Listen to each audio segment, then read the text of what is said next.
Now, Hulk Hogan's infamous lies have been covered to death, but what about Triple H's? It seems that the cerebral assassin has also been a compulsive liar. As number one, he lied about Drew Gulak's WWE release. At WWE press conferences are really a weird mix of kayfabe and reality. When it comes to Triple H's appearances, they're usually mostly based in reality. At the post-2024 Backlash press conference, the game was asked about Drew Gulak. Gulak had just been let go by WWE for alleged bad behavior, and Ronda Rousey would even accuse Gulak of having inappropriate physical contact. And instead of simply confirming the news of Gulak's release and offering support to Rousey, Triple H decided to spin his answer, first by having it pop at wrestling media sources before claiming that Gulak wasn't outright released. If you're gonna cite news sources, pick good ones. That's where I would start. We release talent all the time. It's a part of what we do. You just can't hire people, bring them in, keep hiring more people, and then just keep bringing them in. An unfortunate part of the job is talent get released. Can I say that he was released? He was not released. His contract was just not renewed. And Triple H failed to realize that saying Gulak was released was not going to make the company look bad.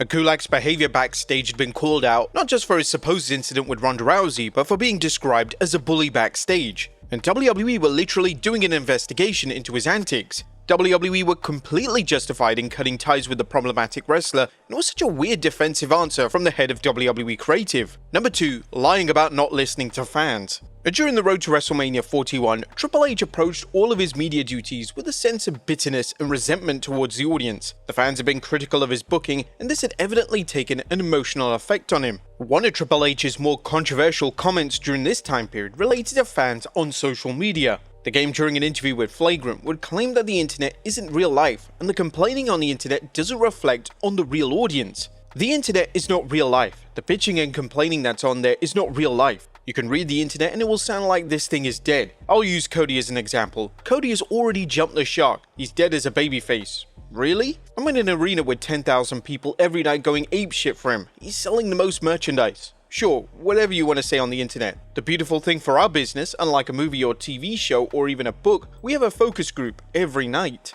This was Triple H basically saying that WWE doesn't listen to the noise on the internet. However, that simply isn't true. It's been widely reported that Triple H is often seen scrolling on X to see what fans think of the product. In fact, there's been countless times of Triple H booking something to combat negativity online, and he's even taken direct ideas from fans on social media. Take for instance when fan art surfaced of the blue edition to the prior design of the Intercontinental title. The fan art went viral, and literally days after, the new version debuted on television. To say the voices of internet fans don't matter is an insane comment, and it's an utter lie. Additionally, in 2024, the fan outrage over Cody Rhodes losing his WrestleMania spot led to WWE changing their entire WrestleMania direction, and Triple H and others literally discussed this directly at the WrestleMania 40 documentary. Number 3, lying about pushing LA Knight. LA Knight has managed to maintain his popularity for a number of years now, and heading into 2025's Money in the Bank ladder match, he was a firm favourite to win. This would be LA's third consecutive time in the match, and due to WWE mostly following up on promises to the fans firmly expected him to win this year. But sadly, this wasn't the case, and WWE decided to have Seth Rollins win the briefcase for the second time in his career. This led fans digging up an old clip of Triple H from 2 years ago at the same event. At the 2023 Money in the Bank event from London, the game would state that good things come to those who wait when it comes to LA Knight. And this was basically the game promising that LA would receive his major push sooner rather than later. Unfortunately, outside of some sporadic moments in the world title picture, LA has mostly been relegated to the mid-card, and it's evident that Triple H sees him at the level of a US champion. There have been rumours that the game isn't a massive fan of LA Knight, and whilst this hasn't been verified, it wouldn't come as too much of a surprise based on his current booking. Triple H has been keen to push wrestlers who have managed to get organically over with the crowd, but when it comes to LA Knight, he just outright refuses to give him a significant moment, and it's really not clear why. Number 4, lying about the Montreal Screwjob. The 1997 Montreal Screwjob was one of the most controversial and infamous real-life events in pro wrestling history. In the immediate aftermath of the incident, Bret Hart and the Hart family naturally wanted to know what names were in the know of what Vince McMahon had planned. Backstage after the 1997 Survivor Series, Hart's first wife, Julie Samadu, would confront Triple H, and the game would swear to God that he had nothing to do with the incident. Triple H would then directly promise to Hart's wife that he had nothing to do with what occurred, and he even had the nerve to patronize Hart's wife by saying, I know you're upset. But footage of this was secretly filmed on the documentary Hitman Hart Wrestling with Shadows. It's pretty obvious that Triple H did know that he was being filmed at the time. Whilst it was common knowledge that Triple H was fully aware of what was going to go down, it wasn't until the Mr. McMahon documentary on Netflix debuted that he exposed himself to the world.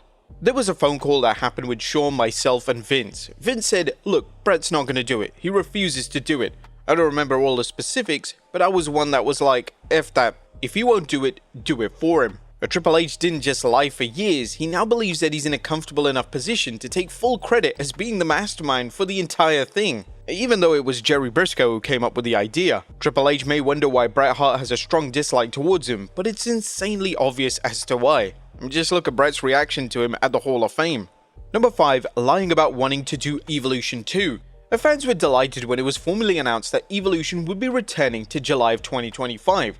The initial debut in 2018 was well received by fans, and fans had been pushing WWE to bring the event back for a long time. During the post-Money in the Bank press conference, the Game would discuss why he's brought the event back, and he even stated that he wanted to do a sequel to the show following the initial success of Evolution 1.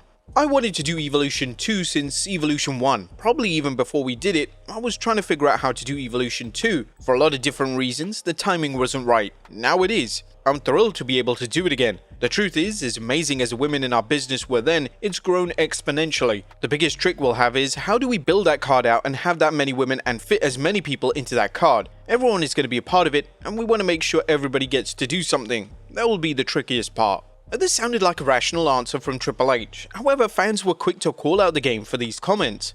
Back in 2021, Triple H discussed Evolution, and he had an extremely negative take on bringing the event back. Speaking on the NXT In Your House media call, he stated, "Haven't we already done them? It's a funny thing to me. So equality is equality. Equality is not, I want my own show. Equality is not, we have to have our own program. If I told you that I was making an all-men's program and I didn't want women on it, it would be criticized." I'm not saying that's right or wrong. I do think it's funny when people go, "I want the best in the world regardless of contractual status." I'm sorry, from a business person's standpoint, then why do we have a contractual status, right? It doesn't make sense to me. If you want to wrestle the best women in the world, come to the WWE. That's where they are. If you want to go elsewhere and say that you can, but it is what it is. Now, the Game clearly didn't want to do Evolution 2 since the inaugural event, so it's unclear what exactly he was trying to achieve with these comments and not be called out for them. Number 6. Lying about the Ultimate Warrior. In 2005, WWE would release a documentary focused on the Ultimate Warrior. This documentary basically acted as a hit piece on the Warrior, and it was the most one-sided account of the Warrior imaginable. It was there to destroy the Warrior. It was extremely controversial at the time, and even those fans and wrestlers who disliked Warrior claimed that the documentary was downright biased and unfair. One name who was interviewed for the documentary was Triple H, who discussed his match with the Warrior from WrestleMania 12. The Game had literally nothing positive to say about working with the Warrior, and he would go as far as saying that he was the most unprofessional guy he's ever worked with, and he basically stated that the Warrior outright buried him.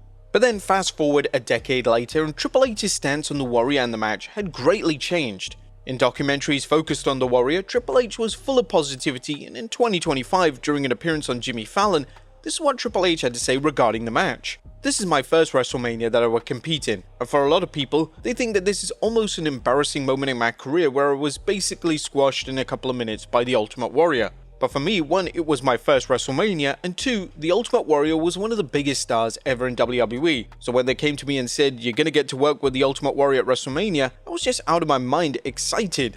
The Game would even take things further by, with a straight face, calling it one of his greatest memories. That to me is one of my greatest memories. It's like going to the Super Bowl and you got to throw against Brady or something like that. It was just a great experience for me, and I enjoyed it immensely. A wrestlers changing their stance on matches isn't uncommon, however to change one's opinion of an infamous match to this extent is absurd. And number 7, lying about R-Truth's release. And the news that WWE wouldn't be renewing R-Truth's WWE deal sent shockwaves throughout the wrestling world. Truth was one of the most popular WWE names of all time, not just with the fans, but with talent in the locker room. Truth was said to be friends with just about everyone, and even the top stars such as John Cena and Roman Reigns had a close personal bond with him. Truth's release resulted in a ton of justified anger both from fans and talent, and it was reported that Truth was released due to financial reasons, but this didn't help deter the criticism. Truth would eventually be brought back at the 2025 Money in the Bank event, and it was widely reported that Truth was brought back due to fan pressure, as well as the entire realm of the locker room being disgruntled. PW Insider Elite even stated that WWE realized that they made a huge mistake. WWE made a mistake. They cut someone based on math and realized they had upset not just the audience, but more importantly, the entire realm of their locker room, many of whom privately made their feelings known as much as some did publicly. So the company course corrected. This doesn't mean every talent will get a reprieve whenever WWE cuts them, but Truth as a performer and locker room stalwart was a unique case, and the ripple effect of that unique case actually ended with a positive. On the post-Money in the Bank press conference, Triple H was asked directly about Truth being brought back, and he had the audacity to imply that his firing was one big work, even though Truth himself went to social media to say it's not a work. The anger felt by fans from this comment was palpable, as the game just couldn't resist trying to play the fans, instead of admitting that the company got it completely wrong. The game was called a lie by a majority of fans on social media, and Truth's own son would call out the game for spewing total nonsense. But there you have it, folks, the worst lies Triple H has ever told in WWE. Be sure to leave your comments down below, and I'll see you next time with some more wrestling content.